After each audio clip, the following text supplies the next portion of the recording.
Welcome to my channel Geology World, and this is the chapter 6 Drifting of Continents which we are going to start today. इस chapter में हम पढ़ेंगे कि जो 7 continents हैं हमारे वो कैसे फॉर्म हुए, वो कैसे बने, ये पता चलने वाला है हम। तो कॉन्टिनेंटल ड्रिफ्ट या ड्रिफ्टिंग ऑफ कॉन्टिनेंट्स की थ्योरी एल्फ्रेड लॉथर वेगनर ने दी थी हमें, जो कि एक जर्मन मेटीरियोलॉजिस्ट थे और जियोलॉजिस्ट थे जर्मन जियोलॉजिकल सोसाइटी में। प्रोफेसर वेगनर ने अपनी एक बुक लिखी जिसका टाइटल जर्मन में था the origin of continents and oceans 1922 में। आज हमारे कॉन्टिनेंट्स का जो क्लाइमेट कंडीशन है वो ऐसा नहीं था पहले के टाइम में, तो ये अभी बहुत डिफरेंट है पहले से। तो अपनी बुक में उन्होंने geology, geophysics, palaeontology is the study of fossils, जो ज़मीन में गड़े मुर्दे होते हैं उनकी स्टडी को ही पैलियोंटोलॉजी बोलते हैं। और geology is the study of how the earth is formed और हाउ द अर्थ सरफेस और रॉक्स आर फॉर्म्ड। तो इसके बारे में उन्होंने पूरा रिसर्च किया और अपनी बुक में लिखा। नाउ ये कॉन्टिनेंटल ड्रिफ्ट थ्योरी का ओरिजिन कैसे हुआ? 1596 में जब एक डच मैप मेकर मैप बना रहे थे अब्राहम ऑर्टेलस नाम के, तो उन्होंने नोटिस किया कि ये जो अपोजिट कोस्ट है अटलांटिक ओशन के, इनके बीच कुछ सिमिलैरिटीज़ है। अफ्रीका जो है और north America, south America, Europe, ये एक दूसरे में फ़िट हो रहे हैं किसी तरीके से। तो एंटोनियो पेलेग्रिन ने एक यूनाइटेड कॉन्टिनेंट का, सारे कॉन्टिनेंट्स को मिला के एक मैप नया तैयार किया। पर एक सिस्टमैटिक थ्योरी की तरह एल्फ्रेड वेगनर ने पहली बार इसे प्रूव किया कि एक यूनाइटेड कॉन्टिनेंट जैसी चीज़ हुआ करती थी, जिसे पैंगिया बोला जाता था। Pangaea was that united continent. Idea क्या है इस थ्योरी का? वेगनर का मानना था कि पहले प्रिमिटिव एज में जो सारे कॉन्टिनेंट्स थे मिलके एक सुपर कॉन्टिनेंट थे जिसका नाम था पैंगिया, जो कि ऐसा दिखता था, मतलब सारे कॉन्टिनेंट्स एक साथ मिल गए। अब ये जो पैंगिया था, इसके चारों ओर एक बड़ा सा ओशन था जिसको पैंथेलसा बोला जाता था। पैंगिया का मतलब है ग्रीक में ऑल अर्थ, मतलब पूरा का पूरा अर्थ, जो कि कॉन्टिनेंट सारे एक साथ मिले हुए हैं।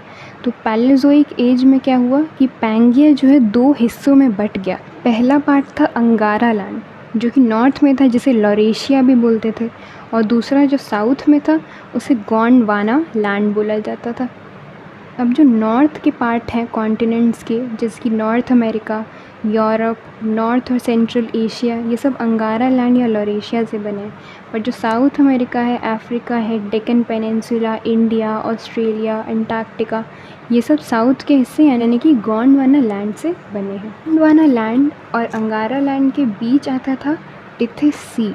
टिथिस सी से ये दोनों सेपरेट होते थे। पर बहुत सालों बाद क्या हुआ कि गोंडवाना लैंड भी अपने टुकड़ों में टूट गया और सदर्न कॉन्टिनेंट्स जो हम आज देखते हैं फॉर्म हुए, और लेटर ऑन नॉर्दर्न कॉन्टिनेंट्स भी अंगारा लैंड से फॉर्म हो गए, और इसी फिनोमिना को कॉन्टिनेंटल ड्रिफ्ट बोला जाता है। अब जो अफ्रीका, यूरोप और एशिया है, ये थोड़ा नॉर्थवर्ड शिफ्ट हो गया। जो नॉर्थ अमेरिका, साउथ अमेरिका थे, ये थोड़ा वेस्टवर्ड शिफ्ट हो गए, और जो अंटार्कटिका था वो साउथ में चला गया। तो अभी जैसा कॉन्टिनेंट का पोजीशन हमें दिखता है वैसा ही शिफ्ट हो गए वेगनर के अकॉर्डिंग। जब कॉन्टिनेंट्स इस तरीके से ड्रिफ्ट हुए तो ओशंस भी फॉर्म हुए उसके बाद। तो जो नॉर्थ और साउथ अमेरिका ड्रिफ्ट होके गया तो उसके बीच का स्पेस अटलांटिक ओशन ने ले लिया। ऑस्ट्रेलिया जब ईस्ट में ड्रिफ्ट होके चला गया तो उसका प्लेस ले लिया इंडियन ओशन ने, और जो बाकी का बचा हिस्सा था वो पैसिफिक ओशन बन गया, which is the world's largest ocean and deepest point lies also in the Pacific Ocean, which is the Mariana Trench. तो जो पैंथेलसा वास्ट ओशन था प्रिमिटिव एज में, वो Indian Ocean, Atlantic Ocean, Pacific Ocean में divide हो गया। और जब एशिया ड्रिफ्ट हो रहा था तो उसी प्रोसेस में बहुत सारे ओशनिक ट्रेंचेस बन गए, आइलैंड्स बन गए, बहुत सारे आइलैंड आर्क्स, कोस्टल सीज़ बन गए, कोस्ट बहुत सारे बिल्ड हुए एशिया में, कोस्टल सीज़। तो एशिया में वॉल्केनिक आइलैंड्स भी बहुत सारे इस वजह से बने, ड्रिफ्टिंग की वजह से। Now this diagram shows how the continent look like before. एक पैंगिया था और ओशन सराउंड करता था पैंथेलसा, फिर लॉरेशिया बना, गोंडवाना लैंड बना, टिथिस सी आ गया फिर उसके बीच। फिर यहाँ पे थोड़ा थोड़ा ड्रिफ्ट होने लग गए, नॉर्थवर्ड, वेस्टवर्ड और साउथवर्ड अंटार्कटिका जाने लग गया, और फिर थोड़ा और ड्रिफ्ट हुआ। फिर ये प्रेजेंट डे में इस तरह का दिखता है हमारा अर्थ। हमारा कॉन्टिनेंट सारे अपने प्लेस पे इस तरीके से।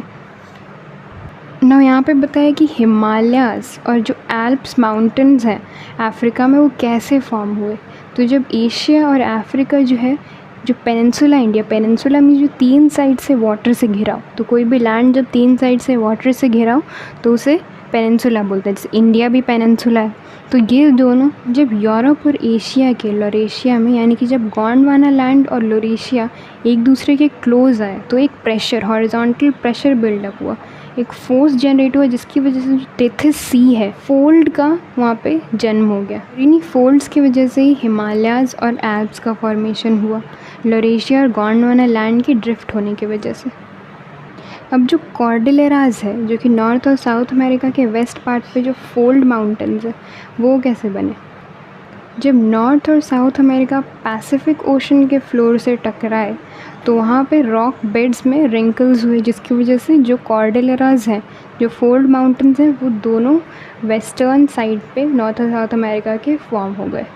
ना कॉन्टिनेंटल ड्रिफ्ट में 2 फोर्सेस इंपॉर्टेंट है। पहला है ग्रेविटेशनल फोर्स, दूसरा है टाइडल फोर्स। कि हम आइसोस्टेसी में भी पढ़ चुके हैं कि सीमा के ऊपर जो सियाल है, कॉन्टिनेंटल ड्रिफ्ट है, वो फ्लोट करता है। तो इसी स्लो प्रोसेस की वजह से ही ये कॉन्टिनेंटल ड्रिफ्ट भी हुआ।